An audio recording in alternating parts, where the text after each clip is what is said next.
नमस्कार, तरुण भारत न्यूज बुलेटिनमध्ये आपल्या सर्वांचं स्वागत. पाहूयात स्थानिक घडामोडी. बेळगाव शहरात आज हनुमान जयंती भक्तिमय वातावरणात आणि उत्साहात साजरी करण्यात आली. आज सकाळपासूनच मारुती गल्लीतील मंदिरामध्ये दर्शनासाठी भाविकांच्या रांगा लागल्या होत्या. मारुती मंदिरावर विद्युत रोषणाई करण्यात आली होती. मंदिरामध्ये कलावती आईच्या भक्त परिवारातर्फे रामरक्षा, हरिपाठ व हनुमान चालीसा सामूहिक पठण करण्यात आलं. तसेच बेळगाव शहराच्या आरटीओ सर्कल येथील सोन्या मारुती मंदिर, विजयनगर हनुमान मंदिर, कपिलेश्वर येथील मारुती मंदिर, समादेवी गल्ली यंदेकूट जवळील मारुती मंदिरामध्येही हनुमान जन्मोत्सवानिमित्त विशेष पूजा, अभिषेक आदी धार्मिक कार्यक्रमांचं आयोजन करण्यात आलं होतं. प्लास्टिक नूडल्सची विक्री करणाऱ्या पुणे येथील कंपनीला व वितरकाला बेळगाव ग्राहक न्यायालयाने दंड ठोठावलाय. सनफिस्ट एपी नूडल्स मॅजिक मसाला पुणे या कंपनीचे नूडल्स खाल्ल्यानंतर काही वेळातच गोकाक येथील 6 वर्षाच्या मुलाला उलटी सुरू झाली. त्यामुळे पालकांना संशय आला. त्यानंतर त्यांनी त्या नूडल्सची तपासणी केली असता त्यामध्ये प्लास्टिक आढळून आलं. या घटनेनंतर त्यांनी खरेदी केलेल्या धारवाड येथील दुकानदाराकडे तक्रार केली, मात्र त्यांनी याला दाद दिली नाही. त्यामुळे महेश मल्हाड यांनी पुण्यातील कंपनी तसेच कलकत्ता येथील इंडिया टोबॅको कंपनीविरोधात बेळगाव येथील ग्राहक न्यायालयात दावा दाखल केला होता. त्यात या दोन्ही कंपन्या दोषी आढळून आल्या असून न्यायालयाने त्यांना 40,000 रुपयाचा दंड ठोठावला आहे.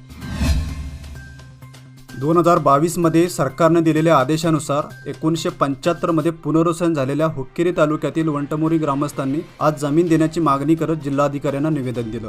इंदिरा गांधी यांच्या काळात जमीन मंजूर झाली असून पुनर्वसन झालेल्या 116 कुटुंबांना मात्र अद्याप जमीन मिळालेली नाही. त्यामुळे 2022 मध्ये सरकारने दिलेल्या आदेशानुसार जमीन देण्याची मागणी यावेळी करण्यात आली. यावेळी वंटमोरीचे ग्रामस्थ मोठ्या संख्येने उपस्थित होते. दुचाकीवरून जाणाऱ्यांवर हल्ला करून त्यांच्याजवळील मोबाईल लांबविल्याच्या आरोपातून न्यायालयाने आज चौघांची निर्दोष मुक्तता केली. उत्कर्ष सुनील वर्मा, गौतम मारुती माने, ओमकार आनंद कांबळे अशी निर्दोष मुक्तता झालेल्यांची नावे आहेत. खडेबाजार पोलीस स्थानकामध्ये या सर्वांविरोधात गुन्हा दाखल करण्यात आला होता.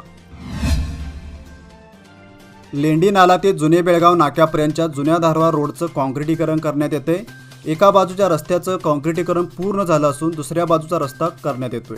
मात्र ठिकठिकाणी झालेल्या अडथळ्यामुळे वाहनधारकांना अडचणीचा सामना करावा लागतोय. रस्त्याच्या काँक्रिटीकरणामुळे वाहतूक कोंडी नित्याचीच बनले. राष्ट्रीय महामार्गावरून शहरात येण्यासाठी जुन्या धारवाड रोडचा वापर केला जातो. या रस्त्यावरून अवजड तसेच सर्व प्रकारच्या वाहनांची ये जा सुरू असते. मात्र सध्या एकाच बाजूने वाहतूक सुरू असल्याने वाहनांच्या मोठ्या रांगा लागत आहेत. विधानसभा निवडणुकीच्या पार्श्वभूमीवर येळ्ळूर रस्त्यावरही चेकपोस्टची उभारणी करण्यात आली. मात्र येथे तपास करणारे पोलीस कर्मचारी 4 चाकी वाहनांची तपासणी करण्याऐवजी हेल्मेट न घातलेल्या दुचाकीस्वारांकडून जबरदस्तीने दंड आकारणी करतायत. याचबरोबर सरकारी तिकीट देऊन वाहन चालकांची अक्षरशः लूट सुरू आहे. त्यामुळे संबंधित पोलीस अधिकाऱ्यांनी याकडे लक्ष देऊन हा प्रकार त्वरित थांबावा, अन्यथा त्याविरोधात आंदोलन करू असा इशारा येळ्ळूरवासियांनी दिला आहे. वडगाव रस्त्यावर पेवर बसवण्याचं काम युद्धपातळीवर सुरू असून रस्त्यावरील वाहने अडवण्यासाठी ठिकठिकाणी मातीचे ढिगारे घालण्यात आलेत.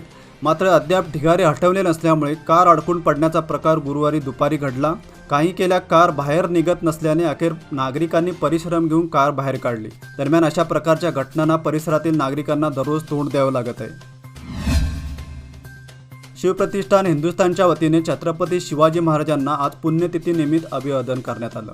छत्रपती शिवाजी उद्यान येथे प्रेरणा मंत्राने सुरुवात झाली. महाराजांच्या मूर्तीला अभिषेक घालून जिल्हा प्रमुख विश्वनाथ पाटील तसेच शहर प्रमुख आनंद चौगुले यांच्या हस्ते पूजन करण्यात आलं. नंतर आरती म्हणून ध्येय मंत्राने कार्यक्रमाची सांगता झाली.